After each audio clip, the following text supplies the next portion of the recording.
The Master Sword is one of the Zelda franchise's strongest relics, rivaled only by the Triforce. It's so strong, in fact, that evil cannot touch it.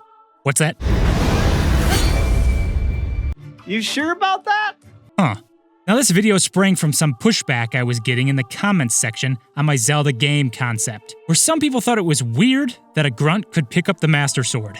As it turns out, its rules are rather murky. They're more like guidelines anyway. So let's examine how the Master Sword works, because that'll carry some weight in the final calculus, and with the power of lore and pedantry on my side, determine what it means to actually wield it.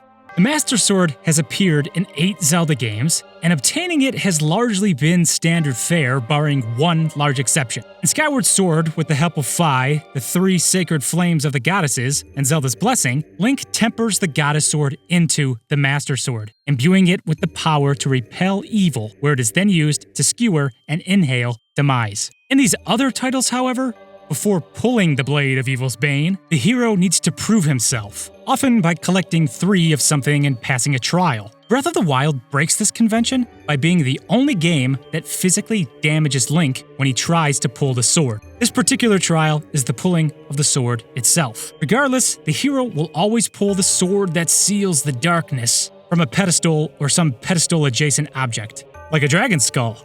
Once pulled, we find the Master Sword in what I've grouped as one of 3 states. The first state is known as the unrestored state, where a blessing of some sort is required to activate its full power, as in Wind Waker, or the Breath of the Wild Trial of the Sword DLC. The second state is the upgradable state, where the sword has its full evil-destroying properties, but it can be physically altered non-mandatorily, as seen in both A Link to the Past and A Link Between Worlds, where blacksmiths can upgrade it twice, to the Tempered Sword, and its strongest form, the Golden Sword. And last is when the sword needs neither an upgrade nor to be restored, in what I call the perfect state. This is purest in Ocarina of Time, though I'd put Twilight Princess here too, even though it gains a new ability from the souls in the Twilight Realm, and Tears of the Kingdom here, even though the sword can expire and be fused. In the hands of the hero, the Master Sword's powers are many and often inconsistent. It's a key, a dustbuster, a laser shooter, a lightning rod, a puberty inducer. You get the picture. These powers are inconsistent, mainly because they are at the mercy of what the gameplay requires. But regardless, again,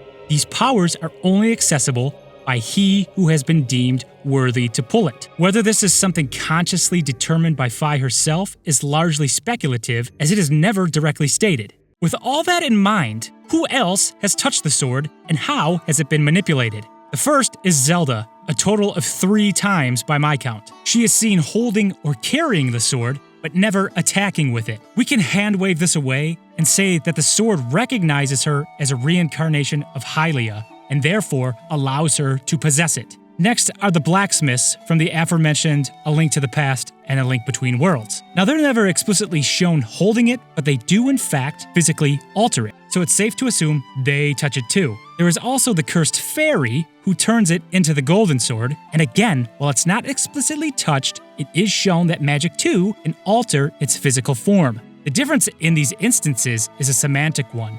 Holding versus wielding something. Wielding implies not only holding a thing, but also using it. So it doesn't seem far-fetched or contradictory to see other characters besides Link physically holding the sword. But it gets weird when we consider what Zelda noted in Twilight Princess, that the Master Sword is a blade that evil can never touch. Does that mean the hilt? The blade? What if it's sheathed? The scabbard? Let's look at some contradictions. First, Girahim can grab and use the blade, but here, it's still the Goddess Sword form, so there's nothing really to debate. But secondly, Dark Link can canonically touch the blade, albeit with his feet. There's some room for interpretation, as it's not clear if Dark Link is a manifestation of Link's negative emotions or a phantasm conjured by Ganondorf's sorcery. Then, of course, there's the cutscene I showed in the intro, where Ganondorf literally rips the blade to shreds with concentrated ectoplasmic gloom. So far, this is the hardest to square, and although he doesn't physically touch it, his evil certainly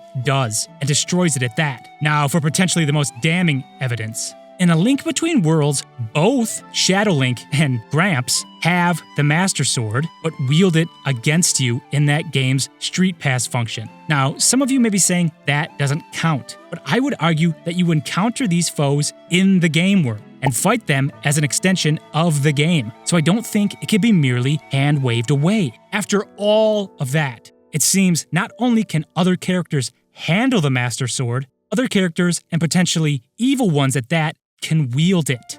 My personal take on the matter is similar to the King Arthur version of things in that the true king or chosen hero are the only ones capable of pulling the sword. But once free, it's a sword and can be used as such by others. However, I also think it may be true that unless the chosen hero wields it, it won't carry with it all its magical properties. Those are reserved for the hero, and again, perhaps at the discretion of Fi within the sword.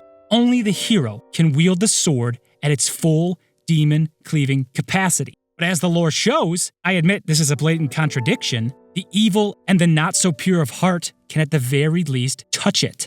So guess what? Not only can a grunt carry it, that's backed up by canon. Bye-bye.